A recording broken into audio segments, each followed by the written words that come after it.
ഈ ആദ്യത്തെ 10 ദിവസങ്ങളിൽ എന്തൊക്കെ അമലുകളാണ് നമ്മൾ ഏറ്റവും കൂടുതൽ ചെയ്യേണ്ടത്? ഒന്ന്, അള്ളാഹു ആദരിച്ച ബഹുമാനിച്ച മാസം കൂടി ആയതുകൊണ്ട് ഈ മാസത്തെ നന്മകൾ ഒരുപാട് കണ്ട് ചെയ്യുക, തിന്മകളിൽ നിന്നും മാറി നിൽക്കുക, മാത്രമല്ല സുന്നത്തായ കർമ്മങ്ങൾ ധാരാളമായി ചെയ്യുക. ഇങ്ങനെയൊക്കെയാണ് ഈ മാസത്തെ ബഹുമാനിക്കേണ്ടത്. 2, ഖുർആൻ പാരായണം, പ്രത്യേകിച്ച് സൂറത്തുൽ ഫജ്ർ ഓതിയാൽ പാപങ്ങൾ അല്ലാഹു തആല പുറത്തു തരുകയും നമ്മുടെ പദവികൾ അല്ലാഹു തആല ആഖിറത്തിലും ദുനിയാവിലും ഉയർത്തുകയും.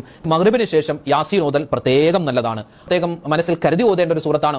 ദുൽഹിജ്ജ മാസത്തിന്റെ ആദ്യത്തെ 10 ദിവസത്തിൽ ഓരോ ദിവസവും 200 പ്രാവശ്യം സൂറത്തുൽ ഇഖ്ലാസ് ഓതി കഴിഞ്ഞാൽ ദാരിദ്ര്യം, കടം, സിഹർ, രോഗങ്ങൾ, പാപങ്ങൾ, നിഫാഖ് എല്ലാത്തിനെ തൊട്ടുള്ള കാവൽ അല്ലാഹു തആല തരും. സൂറത്തുൽ ഹജ്ജ്, അല്ലാഹുവെ പടച്ചവനെ, ഞാൻ ഈ സൂറത്തുൽ ഹജ്ജ് ഓതുന്നതിന്റെ പ്രതിഫലം കൊണ്ട്, മഹത്വം കൊണ്ട് അടുത്ത വർഷം എനിക്കും ഹജ്ജിന് പോകാനുള്ള അവസരം തരണേ അല്ലാഹ് എന്നൊക്കെ മനസ്സിൽ കരുതി ഓതിയാൽ അതിനും പുണ്യം. ഇന്നത്തെ മഗ്രിബിന് ശേഷം സൂറത്തുൽ മുൽക്ക് പാരായണം ചെയ്താൽ ജമാസം മുഴുവനും അല്ലാഹുവിന്റെ വലിയ ബർക്കത്തും റാഹത്തും സമാധാനവും ഒക്കെ നമ്മുടെ കുടുംബത്തിനും നമുക്കൊക്കെ ഉണ്ടാകും. മൂന്നാമത്തെ കാര്യം, ദിക്ർ ഔറാദുകൾ അധികരിപ്പിക്കുക. സുബ്ഹാനല്ലാഹി വൽഹംദുലില്ലാഹി വലാ ഇലാഹ ഇല്ലല്ലാഹു വല്ലാഹു അക്ബർ ലാ ഹൗല വലാ ഖുവത ഇല്ലാ ബില്ലാഹിൽ അലിയിൽ അദീം ലാ ഇലാഹ ഇല്ലല്ലാഹു വഹ്ദഹു ലാ ശരീക ലഹു ലഹുൽ മുൽക്കു വലഹുൽ ഹംദു വഹുവ അലാ കുല്ലി ഷൈഇൻ ഖദീർ. നാലാമത്തെ കാര്യം, ദുൽഹിജ്ജ 1 മുതൽ 9 വരെ നമ്മൾ എന്ത് ചെയ്യുക? പറ്റുന്നതുപോലെ നോമ്പുകാരായിരിക്കാൻ പ്രത്യേകം ശ്രദ്ധിക്കുക. റമളാനിൽ നഷ്ടപ്പെട്ടു പോയ ഒരു നോമ്പോടൊപ്പം തന്നെ ദുൽഹിജ്ജ മാസത്തിൽ നിന്നുള്ള സുന്നത്തായ ഒരു നോമ്പ് അല്ലാഹു തആലക്ക് വേണ്ടി അനുഷ്ഠിക്കുന്നു. ഇനിയിപ്പോൾ തിങ്കളാഴ്ചയാണോ അല്ലെങ്കിൽ വ്യാഴാഴ്ചയാണെങ്കിൽ വ്യാഴാഴ്ച ദിവസത്തിലെ സുന്നത്തായ നോമ്പ്, അല്ലെങ്കിൽ തിങ്കളാഴ്ച ദിവസത്തിലെ സുന്നത്തായ നോമ്പ് എന്നുകൂടി നമുക്ക് കരുതാൻ പറ്റുന്നതാണ്. എല്ലാവരും ദുആരക്കുക, എല്ലാ സമയത്തും സ്വതക്കകൾ അധികരിപ്പിക്കുക, കുടുംബ ബന്ധം ചേർക്കുക, ഇസ്തിഗ്ഫാർ അധികരിപ്പിക്കുക, സ്വലാത്തുകൾ ധാരാളമായിട്ട് പറയുക,